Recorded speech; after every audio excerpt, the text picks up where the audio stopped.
नमस्कार दोस्तों, ढोल में पोल चैनल में आप सब मित्रों का हृदय से अभिनंदन करता हूं। दोस्तों, जैसा कि आप जानते हैं, हमारे हिंदुओं की पूजा पाठ के लिए और उनका उद्धार करने के लिए तमाम देवी देवताओं की यहाँ तक की संख्या बताई जाती है 33 करोड़। 33 करोड़ देवी देवता हिंदुओं के लिए उपलब्ध हैं पूजा पाठ करने के लिए और उनका उद्धार करने के लिए। और दोस्तों, 33 करोड़ देवी देवताओं के होते हुए भी ये देश कितने सदियों गुलाम रहा दूसरों का। कोई देवता मदद को नहीं आया और एक से एक बड़े विकराल देवता, बड़े भयंकर देवता, किसी के 10 हाथ, किसी के 1000 हाथ, किसी के 100 हाथ, किसी के 4 मुख, किसी के 5 मुख, पता नहीं क्या क्या विचित्र रूप रंग आप जो देखिए। और ऐसी ही देवियाँ 4 हाथ वाली, कोई 8 हाथ वाली, कोई 16 हाथ वाली, कोई शेर पर सवार, कोई किसी पर सवार। ये देवी देवता बड़े विचित्र और बड़े बड़े बड़े भयानक बना दिए गए हैं दोस्तों। और उनका लोग पूजा पाठ करते हैं और उनसे मनौतियाँ मांगते हैं। और यहाँ तक है कि ऐसी अनोखी देवी भी हैं जिनको कि देख के डर लगता है। ऐसी भयंकर देवी हैं काली जैसी, और जिनके लिए बलि दी जाती है, जानवरों की, पशुओं की बलि दी जाती है। इसका मतलब वो मांस खाती हैं, खून पीती हैं जीवों। कभी नरबलि भी दी जाती थी उन पर। तो दोस्तों, आज हम एक ऐसी देवी के बारे में बताएंगे आपको जिसके बारे में आपने बहुत कम सुना होगा। और ये देवी तो ऐसी है जिसका सिर ही नहीं है, और सिर न होते हुए भी उस देवी पर आज भी उसके मंदिर में सैकड़ों बकरों की बलि दी जाती है। बताइए कितना जबरदस्त अंधविश्वास। तो आइए दोस्तों, आज मैं इस देवी को, जिसे कहते हैं छिन्नमस्ता देवी या छिन्न मस्तका देवी, यानी छिन्न कटा हुआ मस्तक, जिसका धड़ ही नहीं है, वो सिर ही नहीं है, केवल धड़ है नीचे का हिस्सा। तो आज ऐसी ही देवी, जिसको कि छिन्नमस्ता देवी कहते हैं, लोग जिसे चिंतापूर्णी देवी भी कहते हैं, और बड़ी उसकी मंदिर हैं, बड़े पूजा पाठ होते हैं, भक्त लोग बड़ी मनौती मांगते हैं। तो दोस्तों, मैं ये जानकारी आपको इस उद्देश्य से दे रहा हूँ कि आप देखिए कि धर्म के ठेकेदारों ने इस भोली भाली जनता को मूर्ख बनाने के लिए और अपना उल्लू सीधा करने के लिए और मांस मदिरा तक खाने पीने का अपने इंतजाम कर लिए, और ऐसे ऐसे देवी देवताओं की रचना कर डाली है इन पुराणों में, इन धर्म ग्रंथों में, कि लोग अंधविश्वासी होकर, आंख मूंद कर इनके अनुसार जो कुछ भी कहते हैं वैसे ही करने लग जाते हैं। तो ये दोस्तों, ये छिन्नमस्ता देवी कौन है, क्या है, इसके बारे में पहले मैं बताता हूँ। फिर इसका जो मंदिर है प्रमुख, उस पर मैं आपको कुछ जानकारी देना चाहूँगा। तो आइए देखते हैं। देखिए, जो छिन्नमस्ता माता है, पौराणिक आख्यान है, ऐसे 2-3 पुराणों में कथाएं दी हुई हैं। उनका एक तरह से सार है, जो कई पुराणों में इस तरह की कथाएं मिलती हैं कि छिन्नमस्ता माता को ये माँ पार्वती, जो शिव की पत्नी है, वही है, उन्हीं का उग्र रूप माना जाता है। और उनके बाएं हाथ में देखिए, उनकी जब आप चित्र देखेंगे, तस्वीर देखेंगे या उनकी मूर्ति देखेंगे, तो उनके बाएं हाथ में काली की तरह उनका ही सिर है। उनका सिर नहीं है, उनका सिर है बाएं हाथ में कटा हुआ, यानी इन्होंने अपने हाथ से ही काट लिया क्रोध में आकर के। तो और एक हाथ में खड्ग है, इनका भी ऐसा ही है जैसे काली का है। तो इनका क्या है कि ये 10 जो आदि शक्ति बताई गई हैं, उसमें इनका 6वां अवतार है। किसका? छिन्नमस्ता माता का, या छिन्नमस्ता देवी का। छिन्नमस्ता माता को माँ पार्वती का स्वरूप माना जाता है, जो कि काफ़ी उग्र रूप में रहता है। छिन्नमस्ता माता के एक हाथ में स्वयं का ही कटा हुआ सिर रखा होता है। मान्यता है कि माँ के इस रूप की सच्ची श्रद्धा से उपासना करने से भक्तों की सभी मनोकामनाएं पूर्ण होती हैं और जीवन के सभी कष्टों का निवारण होता है। सारे कष्ट मिट जाते हैं ये कटे हुए सिर वाली देवी की पूजा पाठ करने से। देखिए क्या क्या कथा कहानी है, कितना लालच है, और जनता भोली भाली लालच के कारण सारी मनौतियाँ पूरी हो जाएंगी। चिंताएं मिट जाएंगी चिंतापूर्णी माता की पूजा पाठ करने से, सारे कष्टों का निवारण हो जाएगा।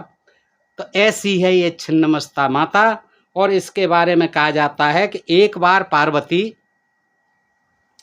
अपनी दो सहचरियों का मतलब दो सखियों के साथ, सहेलियों के साथ भ्रमण पर निकली, घूमने निकली। तो घूमने निकली, इस दौरान माता पार्वती की रास्ते में मंदाकिनी नदी, आपने देखा ये मंदाकिनी नदी गंगा में से ही है, उसको मंदाकिनी कहते हैं। कई धारा हैं, एक धारा को मंदाकिनी कहते हैं। तो मंदाकिनी नदी में उनकी स्नान करने की इच्छा ही, सहेलियों से बोली देखिए क्या सुंदर पानी है, चलिए इसमें हम जो स्नान करते हैं। तो वो नहाने लग जाती हैं। तो माँ पार्वती अपनी सहचरियों से भी स्नान करने को कहती हैं, लेकिन वो मना कर देती हैं। और वो कहती हैं कि उनको भूख लग रही है, हमें नहाना कुछ नहीं सो रहा है, आप नहाइए लेकिन हमको खाना खिलवाइए, हमें बहुत ज़ोर से भूख लग रही है। इस पर माँ पार्वती नहाने लग जाती हैं और नहाते नहाते उनको काफ़ी देर लग जाती है। तो इधर जो वो जो सहचरी हैं, उनकी सहेलियां हैं, वो विचलित हैं भूख से। तो वो फिर कहती हैं कि माँ आप स्नान करती रहोगी या हमारी भी कुछ चिंता करोगी, हम भूख से व्याकुल हैं, भूख हमें बहुत सता रही है, हमारा आपने तो कोई इंतजाम किया नहीं खाने का, और आप नहाने में मगन हो रही हो, आनंद ले रही हो स्नान का। इस तरह से एक दो बार कहा तो उन्होंने अनसुना कर दिया कि ठीक है अभी मुझे स्नान कर लेने दीजिए। लेकिन फिर जो उन्होंने कहा कि आप कैसी माँ हैं, माँ अपने बेटे के पालन पोषण के लिए उसको जब भूख लग रही हो तो दूध पिलाती है, उसको अपना खून भी पिला सकती है, लेकिन आप कैसी कठोर माँ हैं, आप जो हमको कुछ नहीं खिला रही हैं, आप कैसी कठोर हमारी सहेली हैं। तो ये सुनकर माँ पार्वती को क्रोध आ जाता है कि ये तो ज़्यादा ही कर रही हैं। क्रोध आ जाता है तो उन्होंने जो है तलवार उठाई, अपनी खड़ग ली और उससे अपने सिर को काट लिया कि लो भूख मिटाओ, खाओ मुझे। धड़ से क्या हुआ कि 3 रक्त के फव्वारे निकले। तो 2 फव्वारे जो है उनमें से 2 धाराएं उन सहचरियों के मुख में गिरती हैं। अब वो तैयार बैठी होंगी कि जी अभी सिर काटती हैं मुंह फाड़ के, अब वो फव्वारा जो है ऊपर से गिरता है। एक जो है फव्वारा जो है धारा उसकी रक्त की एक सहचरी के मुंह में, दूसरी धारा दूसरी के में, और तीसरी जो धारा थी वो उनके ही मुंह में गिरती है। अब पता नहीं कैसे गिरती, धड़ में जो है धड़ रह गया था उनका, हाथ में से निकलती, हाथ में बाएं हाथ में लगा हुआ है कटा हुआ सिर। तो इसके बाद जो है क्या है कि लो खाओ पियो मौज करो, लो पियो, कितना रक्त पियोगे तुम मेरा। तो ये क्रोध में आकर के पार्वती ने किया, बड़ा भयंकर रूप हुआ, उग्र रूप हुआ। शिव जी को पता चलता है, शिव जी फिर आते हैं और शिव जी जो है फिर उसको शांत करते हैं उस रूप को, और तभी से पार्वती के इस रूप को क्या कहने लगे लोग, छिन्नमस्ता, यानी कटे हुए सिर वाली देवी। छिन्नमस्तका कहिए, छिन्नमस्ता कहिए, एक ही बात है। तो इस तरह से दोस्तों इनकी ये कथा है। और इसके बाद अब हम आपको बताएंगे कि देखिए कितना जो है ज़बरदस्त अंधविश्वास है कि बकरों की बलि दी जाती है आज भी इस देवी का जहाँ मंदिर है। मैं उस मंदिर के बारे में आपको जानकारी देता हूँ। ये बड़ी रोचक जानकारी है दोस्तों, आपको पहली बार सुनने को मिलेगी, आप ध्यान से सुनिए। आइए, छिन्नमस्तिका का जो मंदिर है वो सबसे प्रमुख मंदिर है। झारखंड की राजधानी रांची से लगभग 80 किलोमीटर की दूरी पर माँ छिन्नमस्तिके का यह मंदिर है। कहाँ पर? झारखंड की राजधानी रांची से लगभग 80 किलोमीटर की दूरी पर माँ छिन्नमस्तिके का यह मंदिर है। रजरप्पा के भैरवी भेड़ा और दामोदर नदी के संगम पर स्थित माँ छिन्नमस्तिके मंदिर आस्था की धरोहर है। कहाँ पर है? भैरवी भेड़ा और दामोदर नदी के संगम पर स्थित है ये मंदिर। असम के कामाख्या मंदिर के बाद दुनिया के दूसरे सबसे बड़े शक्तिपीठ के रूप में विख्यात मां छिन्नमस्तिके मंदिर काफ़ी लोकप्रिय है। रजरप्पा का यह सिद्धपीठ, रजरप्पा जगह, रजरप्पा का यह सिद्धपीठ केवल एक मंदिर के लिए विख्यात नहीं है। छिन्नमस्तिके मंदिर के अलावा यहाँ महाकाली मंदिर, सूर्य मंदिर, 10 महाविद्या मंदिर, बाबा धाम मंदिर, बजरंगबली मंदिर, शंकर मंदिर और विराट रूप मंदिर के नाम से कुल 7 मंदिर हैं। पश्चिम दिशा से दामोदर तथा दक्षिण दिशा से कल कल करती भैरवी नदी का दामोदर में मिलना मंदिर की खूबसूरती में चार चांद लगाते हैं। क्या कहने का है कि दामोदर नदी बहती है इधर और वहीं संगम होता है भैरवी नदी से, और भैरवी नदी और दामोदर नदी के संगम पर यह मंदिर है। दामोदर और भैरवी के संगम स्थल के समीप ही मां छिन्नमस्तिके का मंदिर स्थित है। मंदिर की उत्तरी दीवार के साथ रखे एक शिलाखंड पर दक्षिण की ओर मुख किए माता छिन्नमस्तिके का दिव्य रूप अंकित है। एक पत्थर की शिला पर जो है दक्षिण की ओर मुख किए हुए ये माता छिन्नमस्तिके और उनका ये अंकित है उस पर। मंदिर के निर्माण के काल के बारे में जान लें, कब हुआ इस मंदिर का निर्माण। मंदिर के निर्माण काल के बारे में पुरातात्विक विशेषज्ञों में मतभेद है। किसी के अनुसार मंदिर का निर्माण 6000 वर्ष, कुछ लोग कहते हैं 6000 वर्ष पूर्व हुआ था, तो कोई इसे महाभारत युग का मानता है। यह दुनिया के दूसरे सबसे बड़े यानी कामाख्या मंदिर के बाद बड़े शक्तिपीठ के रूप में जाना जाता है। असम स्थित मां कामाख्या मंदिर को सबसे बड़ी शक्तिपीठ माना जाता है। मंदिर में बड़े पैमाने पर विवाह भी संपन्न कराए जाते हैं। में प्रातःकाल 4 बजे माता का दरबार सजना शुरू होता है। भक्तों की भीड़ भी सुबह से पंक्तिबद्ध खड़ी रहती है। खासकर शादी विवाह, मुंडन, उपनयन के लगन और दशहरे के मौक़ों पर भक्तों की 3-4 किलोमीटर लंबी लाइन लग जाती है। इस भीड़ को संभालने और माता के दर्शन को सुलभ बनाने के लिए कुछ माह पूर्व पर्यटन विभाग द्वारा गाइडों की यहाँ नियुक्ति की गई है। आवश्यकता पड़ने पर स्थानीय पुलिस भी मदद करती है, क्योंकि 3-4 किलोमीटर लंबी दशहरे के मौके पर वहाँ विवाह होते हैं, उपनयन संस्कार होते हैं, मुंडन संस्कार आदि होते हैं, तो निश्चित रूप से 3-4 किलोमीटर लंबी लाइन लगती है। उसको संभालने के लिए वहाँ पुलिस भी रहती है और जो पर्यटन विभाग के गाइड हैं उनकी भी वहाँ नियुक्ति रहती है। मंदिर के आसपास ही फल फूल प्रसाद की कई छोटी मोटी दुकानें हैं, सब जगह होती हैं। ये तो आमतौर पर लोग यहाँ सुबह आते हैं और दिन भर पूजा पाठ और मंदिरों के दर्शन करने के बाद शाम होने से पूर्व ही लौट जाते हैं। ठहरने की अच्छी सुविधा यहाँ अभी उपलब्ध नहीं है। माँ छिन्नमस्तिके मंदिर के अंदर स्थित शिलाखंड में माँ की 3 आँखें। अब देखिए, जो शिलाखंड है उस पर माँ की 3 आँखें, बायां पांव आगे की ओर बढ़ाए हुए वे कमल पुष्प पर खड़ी हैं। पांव के नीचे विपरीत रति मुद्रा में कामदेव और रति सेनावस्था में है। उनके पैरों के नीचे हैं कामदेव और रति उसकी पत्नी सेनावस्था में है। पैरों के नीचे माँ छिन्नमस्तिके का गला सर्पमाला और मुंडमाल से सुशोभित है। बिखरे और खुले केस, जिह्वा बाहर, काली जैसा रूप, आभूषणों से सुसज्जित माँ नग्नावस्था में दिव्य रूप में है, नग्न अवस्था में है। दाएं हाथ में तलवार तथा बाएं हाथ में अपना ही कटा मस्तक है। इनके अगल बगल डाकिनी और साकिनी खड़ी हैं, जिन्हें भी रक्तपान करा रही हैं। डाकिनी साकिनी थी वो सहचरी, और स्वयं भी रक्तपान कर रही हैं। इनके गले से रक्त की 3 धाराएं बह रही हैं, गले से, कटे हुए गले से। मंदिर का मुख्य द्वार पूर्व मुखी है, पूर्व की ओर है। मंदिर के सामने बलि का स्थान है। बलि स्थान पर प्रतिदिन औसतन 100-200 बकरों की बलि चढ़ाई जाती और इससे भी ज़्यादा बकरों की बलि चढ़ाई जाती है। मंदिर की ओर मुंडन कुंड है, जहाँ मुंडन होता है बच्चों का। इसके दक्षिण में एक सुंदर निकेतन है, जिसके पूर्व में भैरवी नदी के तट पर खुले आसमान के नीचे एक बरामदा है। इसके पश्चिम भाग में भंडार गृह है। रुद्र भैरव मंदिर के नज़दीक एक कुंड है। रुद्र भैरव मंदिर के नज़दीक एक कुंड है। मंदिर की भित्ति 18 फुट नीचे से खड़ी की गई है। नदियों के संगम के मध्य में एक अद्भुत पापनाशिनी कुंड है, जो रोगग्रस्त भक्तों को रोग मुक्त कर उनमें नवजीवन का संचार करता है। ये तो हर तीर्थ के पास कोई न कोई कुंड, कोई न कोई तालाब, सरोवर आदि होते हैं। उनमें नहाने से सब जो है पाप कट जाते हैं, ऐसा प्रचारित किया जाता है। और जो रोग होते हैं बहुत सी जगह, जो त्वचा रोग आदि होते हैं, वो सब दूर हो जाते हैं, ऐसा जो है प्रचारित किया जाता है।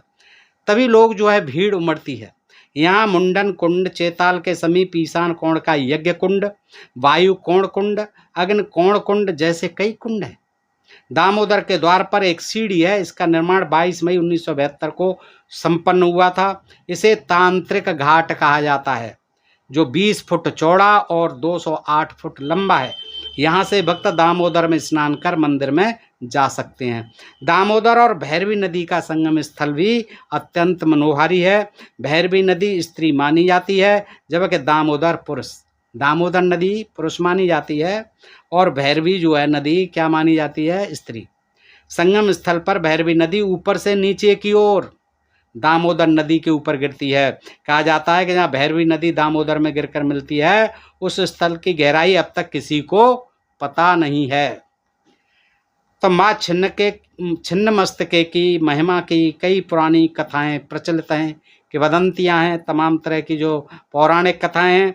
तो इसके अनुसार जो है क्या है इसके बारे में, मंदिर के बारे में और इस देवी के बारे में एक कथा है कि प्राचीन काल में छोटा नागपुर में रज नामक एक राजा राज करते थे। कौन? रज। रज नामक एक राजा राज करते थे। राजा की पत्नी का नाम रूपमा था। इन्हीं दोनों के नाम से इस स्थान का नाम रज रूपमा पड़ा, जो बाद में रजरप्पा हो गया। रज रूपमा से रजरप्पा हो गया इस जगह का नाम। एक कथा के अनुसार एक बार पूर्णिमा की रात में शिकार की खोज में राजा दामोदर और भैरवी नदी के संगम स्थल पर पहुंचे। रात्रि विश्राम के दौरान राजा ने स्वप्न में लाल वस्त्र धारण किए तेज मुखमंडल वाली एक कन्या देखी। उसने राजा से कहा, कन्या ने, हे राजन, इस आयु में संतान न होने से तेरा जीवन सूना लग रहा है। देखिए हैं क्या कन्या मिलती है और वो कहती है, राजन तेरा जीवन सूना है क्योंकि तेरे कोई संतान नहीं है। मेरी आज्ञा मानोगे तो रानी की गोद भर दी जाएगी। राजा की आंखें खुली, सपना देख रहे थे तो वे इधर उधर भटकने लगे। इस बीच उनकी आंखें स्वप्न में दिखी, कन्या से जा मिली। तो वो अभी तो सपना देखा लेकिन अब साक्षात दिखाई देने लगी। वह कन्या जल के भीतर से राजा के सामने प्रकट हुई। उसका रूप अलौकिक था। यह देख राजा भयभीत हो उठे। राजा को देखकर वह कन्या कहने लगी, हे राजन, मैं छिन्नमस्तके देवी हूँ। देखो उसमें तालाब में छिपी थी वो देवी। मैं छिन्नमस्तके देवी हूँ। और कहाँ जो है काटा था? मंदाकिनी में। मंदाकिनी कहाँ है? उधर ही हरिद्वार की तरफ, ऋषिकेश की तरफ, जहाँ से गंगा निकलती है। मंदाकिनी उधर ही है, उत्तर में, हिमालय पर्वत के पास। लेकिन यहाँ कहाँ पहुँच गई? दामोदर नदी में। राजा ने देख ली, निकल आई उसमें से। तो क्या कहती है? मैं छिन्नमस्तके हूँ। और राजा डर गया होगा क्योंकि सिर तो था ही नहीं, बोल किससे रही थी पता ही नहीं। कलयुग के मनुष्य मुझे नहीं जानते राजा, जबकि मैं इस वन में प्राचीन काल से गुप्त रूप से निवास कर रही हूँ। देखिए इस वन में यहाँ आकर के झारखंड में पहुँच गई। मैं तुम्हें वरदान देती हूँ कि आज से ठीक। अब क्यों वरदान दे रही हो? देखा, देखिए कितनी अच्छी देवी थी। बगैर तपस्या के, बगैर उसके जो है, बगैर किसी साधना के राजा को वरदान देती हुई कहती है कि आज से ठीक 9वें महीने तुम्हें पुत्र की प्राप्ति होगी। वाह! और खुद जो है बेचारी जंगल में परेशान। लेकिन बोली कि हे राजन, मिलन स्थल के समीप तुम्हें मेरा एक मंदिर दिखाई देगा। इस मंदिर के अंदर शिलाखंड पर मेरी प्रतिमा अंकित दिखेगी। जाइए, जहाँ ये मिलन स्थल है भैरवी नदी और इसका दामोदर नदी का, वहाँ आपको एक मंदिर दिखाई देगा। देवी ने पहले से मंदिर बनवा रखा था। इस मंदिर के अंदर शिलाखंड होगा और उस पर मेरी प्रतिमा बनी हुई मिलेगी। अब प्रतिमा की क्या जरूरत है? आप साक्षात जो है दिखाई दे रही हो, मिल रही हो, बात कर रही हो। तुम सुबह मेरी पूजा करके बलि चढ़ाओ। देखिए ये आई, तुम सुबह वहां जाइए और पूजा करिए और वहां बलि चढ़ाइए। देखिए ऐसा कहकर छिन्नमस्तके अंतर्ध्यान हो गई, अंतर्ध्यान हो गई। इसके बाद से यह पवित्र तीर्थ रजरप्पा तीर्थ के रूप में विख्यात हो गया। आदिवासियों के लिए त्रिवेणी है। मकर संक्रांति के मौके पर लाखों श्रद्धालु, आदिवासी और भक्तजन यहाँ स्नान व चौडाल प्रवाहित करने और चरण स्पर्श के लिए आते हैं। जानकारी के मुताबिक अब इस मंदिर बल के साथ नया प्रयोग किया जाएगा। यहाँ चढ़ने वाले बकरे की बलि के बाद खाल अपशिष्ट से बिजली तैयार होगी। इसी बिजली से मंदिर की बिजली आपूर्ति पूरी की जाएगी।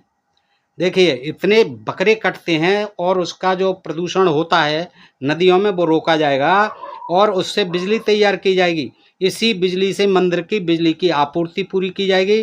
रोजाना कोई 150-200 बकरों की यहाँ बलि चढ़ती है, जिससे करीब 1000 किलो अवशिष्ट निकलता है, वेस्टेज निकलता है। इसी का इस्तेमाल बिजली तैयार करने के लिए शासन द्वारा किया जाएगा। रोजाना करीब 25 से 35 किलोवाट बिजली उत्पादन का आकलन किया गया है।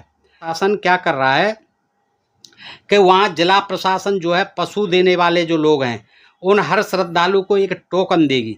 इस टोकन के द्वारा उन्हें पशु बलि का प्रसाद दिया जाएगा और उसके वेस्ट प्रोडक्ट को मंदिर परिसर में बने मिथनेशन प्लांट में डाल दिया जाएगा। नदी के बजाय मिथनेशन प्लांट होगा वहाँ, और वो जो है उसमें डाल दिया जाएगा। इससे तकरीबन 25 किलोवाट से अधिक की बिजली का प्रोडक्शन हो सकता है।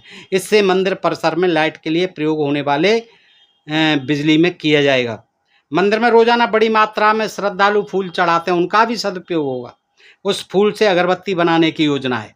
मीथेन गैस की यूनिट से बिजली उत्पादन के साथ कुकिंग गैस का भी काम हो सकेगा।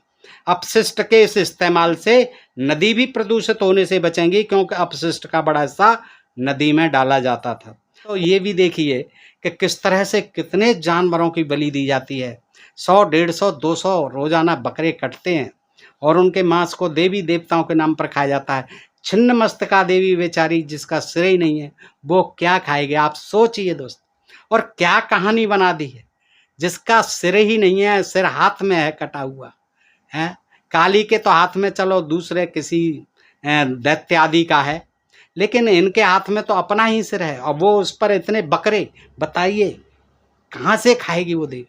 तो इसलिए दोस्तों, हमारा जो उद्देश्य है, ऐसी कथा कहानियों को जो कि धर्म के नाम पर समाज में, देश में प्रचारित की गई हैं और जिनसे जो है लोगों को अंधविश्वास और पाखंड में फंसाकर कुछ शातिर लोग जो है अपना धंधा करते हैं और अपना जो है मांस, मदिरा आदि का सेवन करते हैं, आनंद लेते हैं।